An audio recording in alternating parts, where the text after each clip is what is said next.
నేను ఒక ఫారెస్ట్ మినిస్టర్గా ఉన్నాను కాబట్టి నా దగ్గరికి కొన్ని కంపెనీలవి క్లియరెన్స్ కోసం అని చెప్పి ఫైల్స్ వస్తూ ఉంటాయి. మామూలుగా మంత్రులు అట్లాంటి ఫైల్స్ వచ్చినప్పుడు డబ్బులు తీసుకొని క్లియరెన్స్లు ఇస్తూ ఉంటారు. నేను ఒక ఫారెస్ట్ మినిస్టర్గా ఉన్నాను కాబట్టి నా దగ్గరికి కొన్ని కంపెనీలవి క్లియరెన్స్ కోసం అని చెప్పి ఫైల్స్ వస్తూ ఉంటాయి.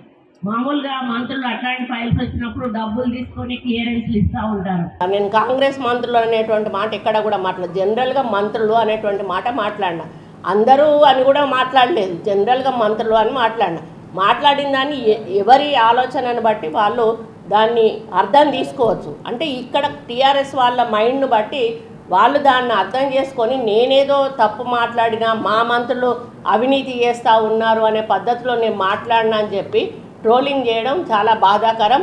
వెంటనే దాన్ని ఆపాల్సిన అవసరం ఉన్నది. లేకపోతే నేను సైబర్ క్రైమ్ వాళ్ళకి తప్పకుండా నేను కంప్లైంట్ ఇస్తాను.